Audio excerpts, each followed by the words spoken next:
Mooney, Boulder the other camera, Tad. Can you tell us a little bit about how this Crown basketball opportunity came up? Were you surprised? A lot of teams had to say no to a couple tournaments before they got to you, but take us through that process and maybe when this kind of developed and came together. Yeah, I've known about the tournament and had some conversations with the people at Fox even back in the fall when they were here for a couple of football games. So I knew that they were putting this thing together. I heard about their vision. I thought it was really intriguing. I wasn't sure the timing, at that point, but really it started when we were in Kansas City. We've been playing better at the end of the year, and obviously won a couple games, made it to the quarterfinals there. And Rick George was really the main point of contact for us, and he was communicating with me and I was a little shocked that they wanted us, quite frankly, with the kind of year we had. But again, the way we were playing at the end, and Rick had asked me, would you be interested? And and it's hard when you've gone through the year we went through to think clearly sometimes. But I know personally, anytime we have a chance to compete and play, and I remember a few years back when we played in the CBI, and we'll not do that again, obviously, but with that team, one of the problems we had with that team was, they kind of picked and chose when they wanted to compete. And that's not how I'm built. Like, if you got a chance to compete, let's go compete. So I know how I felt personally about it, but it's not about me. I'm the coach. I can't play. So I had to figure out where our team was. And I mentioned to Rick, like, we got to see this Big 12 tournament through, and then I'm gonna need some time to check with our guys. So it was right now we're in the re-recruitment stage anyway, so I had to resell playing basketball. And what I told our players was, if you don't want to be playing in March, you may need to look in the mirror and figure out why you're playing college basketball. And I understand that you may be tired, but I also mentioned to them, because we have spring break next week, and that was a little problematic, just from a mental standpoint of bouncing back. So I told them I'm not going to be grinding them during spring break to practice every day, but let's get ready for a game April 1st in Las Vegas and go let it hang out. So we said yes. Our players have bought in, and we'll go to Vegas and see what we got. Hi, Coach. Nikki Edwards, CU Sports Report. When this opportunity was presented, what were some of those conversations with your players? Like, hey, this tournament's coming up. What do you want to do? What does that look like? And how have they bought into competing in this? Yeah, and quite frankly, there was the range of the gamut in terms of emotions, because the end of the season is always emotional, and especially when the players had no idea that this was a possibility. So when I called them, because most of it was phone conversations this weekend, I got absolutely, coach, I'd love to play, and some were a little bit more reluctant, and so you start digging and selling a little bit, and some of this, you got two types of players at the end of the year. You got the returning players, and you got the seniors, and they are both in a totally different spot mentally. And so we've talked to all of them. I've actually had meetings with all our returning players yesterday. I've got the seniors today. I've got a couple more here after this. So, but some guys were excited. Some guys were a little reluctant, but I think they're excited now. And so it was an interesting process. And I probably should have given them a little bit more of a heads up, but it kind of came together okay. Oliver Hayes, 24/7 Sports. Throughout the season, things were obviously disappointing, but in the Big 12 tournament, things came together. Are you? How exciting is it to have another chance to, now that things have come together, to show what this team can do, even though things have kind of felt like time's run out a little bit? I'm very excited. And again, I felt, yesterday when I met with the team and the guys that are coming back and the guys that are going to play, my excitement level is good. I'd like to practice today. Now, the players don't want to do that, and I totally understand that. So we'll get some workouts in this week, and we'll practice next week a little bit as we prepare for our game with Villanova. But no, I'm extremely excited to be playing, and I think our players are too. It's we'll have some guys that won't play, And Sebastian Rancic, who hurt his knee in the Big 12 tournament, is probably questionable. Don't know if he'll be ready. Julian Hammond will probably not play. He's been dealing with a back issue.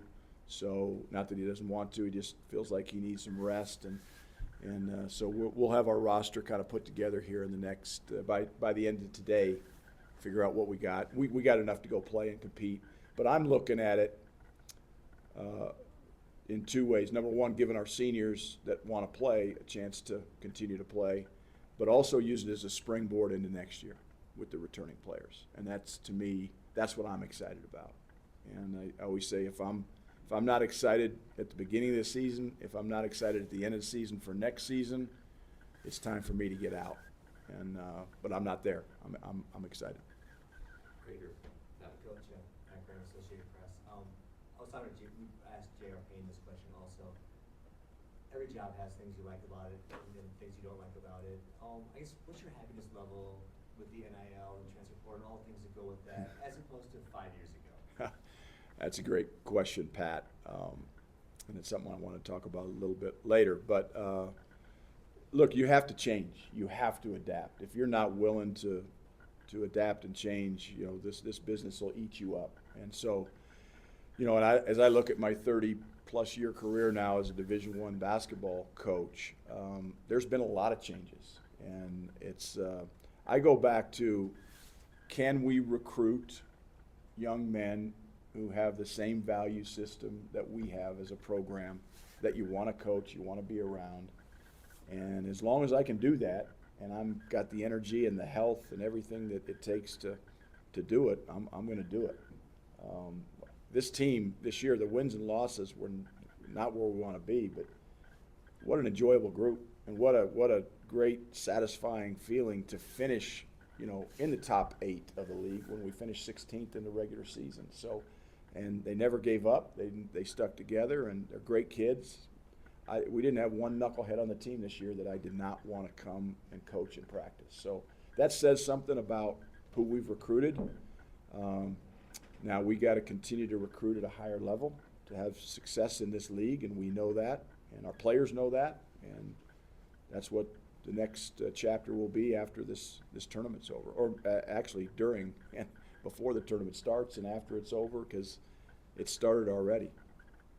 Hey, Tad, just a couple things. This is obviously not the year that you wanted, but you made it through and kept the guys together. And at the end of the year, you did start to really turn the ship around. What do you attribute that to specifically? The character of our players. Absolutely, unequivocally, the character of our players. And to me, character is something that's revealed when you lose, and it's revealed when you're dealing with adversity and disappointment like we dealt with all year. And I would say all year, but certainly in January and February.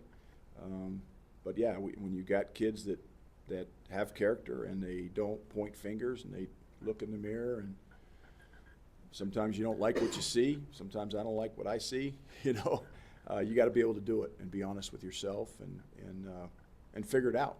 And our guys started to figure it out at the end. So I learned a lot this year. I think our players did too. I was going to ask you about that. I'm sure you've had tons of time to reflect, and obviously when things don't go right, what can I do, what can we fix? What did you take from this year overall? Well, I think what I took is, when you go through a year like this, it makes you appreciate how hard it is to win, number one. And number two, the players that have come before that have kind of made it look easy, so to speak. It makes you appreciate the guys you've coached in the past that have got this program to the level that it's gotten to. And now our challenge is to maintain it. And I said this 15 years ago when I was hired here, my goal is to build a sustainable program at the University of Colorado. And I think we've done that, say for maybe this year and one other. So got to keep plugging. Hey, Tad. Tyler King with Denver Gazette. 2 questions for you. Just first, building off of Pat's question a little bit. I remember you mentioned a couple weeks ago you were not going to vote for Big 12 Coach of the Year because you didn't know what everybody's NIL budget was. Yeah. No, I was dead serious about no, that. I believe you. I'm sure you you obviously don't have all of the information, but where do you feel like you guys are in terms of that space as compared to the rest of the conference, and where do you still need to get to over the next couple Tyler, of years? I don't know the answer to that question, and I wish I had it. And quite frankly, for you guys to do your jobs to the best of your ability, you probably need it. But I don't have it.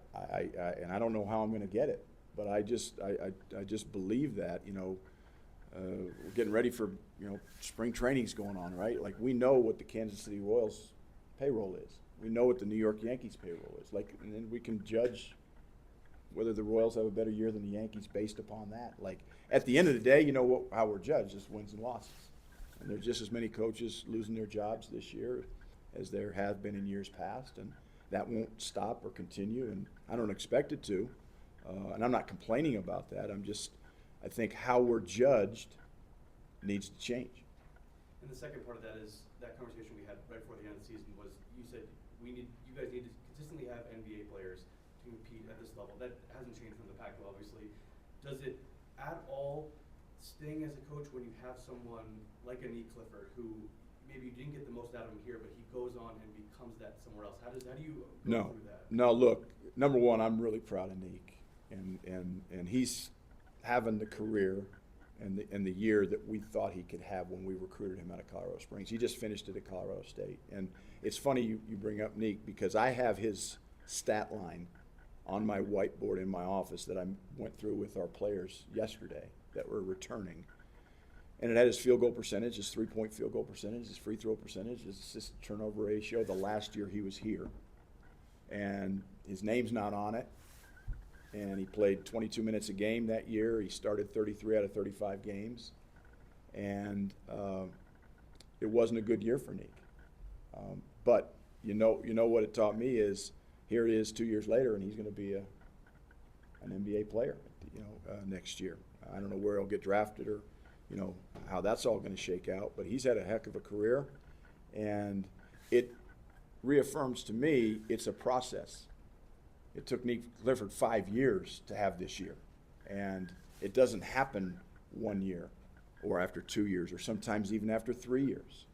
And maybe he needed a fresh start. I know our signing of Cody Williams had a lot to do with Nick leaving. It wasn't because he didn't like Colorado or Colorado didn't like him. He felt like he needed a fresh start. I respect that. I'm happy for him. He's a wonderful person, wonderful family, and I couldn't be happier for him. So, but it's interesting you bring him up, because that's something I'm talking about with our players. They've heard the Derek White story. They've heard the Jabari Walker story and the Spencer Dinwiddie story, and all the stories that we have to tell in the recruiting process. But now what our players need to understand and hear is that you can still get to where you want to get. It's just going to take some time, and you have to respect the process. And in today's world, those kids see that exit sign, and it's blinking pretty darn loud for them, and they're hitting it a lot quicker and faster than they used to. And I'm trying to slow it down a little bit and make them understand you got to put in the time, you got to put in the effort, and the grass sometimes may look greener, sometimes it may be, many times it's not. So for every, Nick Clifford is a great story, for him. How many guys have transferred and it hasn't worked out? And the transfer has always been a part of college basketball, always will be. Football too, it's just part of it. I'm not trying to get away from that. I'm just trying to get my arms around it a little bit, especially in today's climate. And it's harder and harder. I've kind of joked with you in the past about being a head coach. You've got to be John Wooden and Dr. Phil, right? And you've always had to attend to personalities. But now with the transfer portal, with NIL, with guys maybe knowing what somebody else is getting, how much more difficult has that been for you and the staff to kind of manage that aspect of it? Really hard, Mark. What's the saying? Comparison is the thief of joy. And I think you guys go through it, I'm sure, in your business.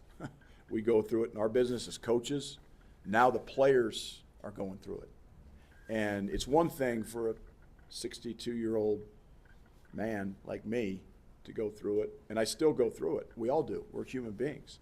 But for an 18, 19, 20-year-old kid to go through it and then to have people in his ear, and it gets back to the value system, the value of loyalty, the value of sticking to the process, the value of finishing what you started, and those sorts of things. And again, there's reasons to change and move and leave jobs, and there's reasons to stay. And we got to figure out, why did you come here? Why should you stay, or should you leave? And those are the conversations I'm having with the players right now. And so it's more challenging, there's no doubt about it, because there's so many more things that they have to think about, and it makes it more challenging, and there's a lot more movement. There's no doubt about it. And I'm not saying we're going to change that. I want to talk about how we can maybe slow it down for some of these young people so they don't make bad decisions. And I'm not going to stop that, but I'd like to minimize it at the University of Colorado in the basketball program. Okay, we're going to go Max here, and then we'll go over to Mark. You spoke about springboarding kind of off of the college basketball crown tournament, more specifically with the freshmen, more specifically not Sebastian Ranchik. What type of offseason does he have to have over the offseason? Yeah. Well, I think, number one, every player in our program, has to have the kind of off-season. And as I look back, getting back to the earlier question, as I look back at this year's team, I think some of the returning players thought it might be a little bit easier than it was. Obviously, we changed leagues. We get that. The Big 12 is a good league. The Pac-12 was a good league. So, it's not like we jumped up a huge level. Certainly it's more physical. There's no doubt about that. It's refereed differently. There's no doubt about that. But now we've been through it, and so those guys know now. Sebi, before he came here, Felix before he came here, any freshman, Andrew Crawford, they don't know what they don't know. They don't know what they're getting into. The returning players didn't know. Now they do. So it's imperative that the returning players that we have great off seasons. And again, I'm using the Nick Clifford example. We don't have anybody on our team that had those kind of numbers this year, but I don't know if they can have the kind of year he had this year either, but we just got to improve at every position. So whether it's Sebastian Ranchik, Felix Casares, Andrew Crawford, anybody, Bangat Dak, you name it, Sanjo, we all have to get better. Elijah Malone played really, really well down the stretch. I thought he really started to figure things out. It was a big jump for him coming from NAIA basketball to the Big 12. But now he knows what to expect. So a great offseason from him. Every one of our players has to have that. The returning players got to give us a boost here and there. And then we've got to probably sign one or two guys in the transfer portal. And we got to get some guys that can help us. Okay, we're going to go Mark and then Brian, and then we're going to end this session. So go ahead, Mark.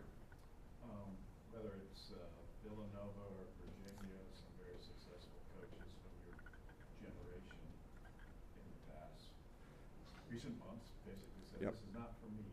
Right. Why is it still for you? Mark, I don't know why. I just feel the fire in the belly still. And as long as that's burning, I'm gonna try to fight and scratch and claw and give everything I have to this university and this program. And the ship has sailed as far as me going somewhere else or trying a new start. So I don't even think about that anymore. I'd be lying if I said I hadn't thought about it. But it's funny, Tony Bennett and I had a voicemail exchange, and he left me one of the nicest, kindest voicemails I've ever gotten. And I understand why he chose to do what he did. And a lot of other coaches are in that same boat right now. But I don't want to let this game chase me out. I'd like to go out on my own terms. I'd like to go out strong, not limp out. But the fire's still there, and I wish I could tell you why. I don't know why, but I'm glad it is. I want to play some golf this spring and summer, but I don't want to play every day yet. So. Hey, Coach, I want to go back to this tournament you guys are going to. I covered that CBI that you were at. Yeah. There was that third-tier feel to it, right? Yeah. Do you think that the fact that this doesn't have that feel, I mean, it's in Vegas, you got some teams that think they should be playing in March Madness this week. Was that an easier sell for your players? And then the second part of that, do maybe a model that gains some traction, becomes an even bigger event as years goes on. I think so, Brian. Yeah, number one, yes, it was a factor, without a doubt. I mean, Las Vegas is a great basketball city. Obviously, we had our conference tournament there the last 13 years. Players like it, fans like it. Great facilities, great hotels. You know, there's lots of things. Obviously, you're going there to play basketball, so you're not going there to gamble or go to nice restaurants, but you're going to, you know, compete against really storied programs. Villanova is a storied program. You know, if we get a chance to get by them, we might, you know, get a chance to play Tulane, a great institution, USC, an old rival in the Pac-12. So, yeah, it was a big factor in it. And I do think Fox, it'll be interesting. The timing with the transfer portal opening for us on the 24th makes it a little challenging. But look, we got big staffs. I got 5 assistant coaches. We can handle game planning and practicing and also recruiting at the same time. So, yeah, it was an easy sell for me, and our players now are on board, and we're excited to be a part of it. Okay, so this ends the on the record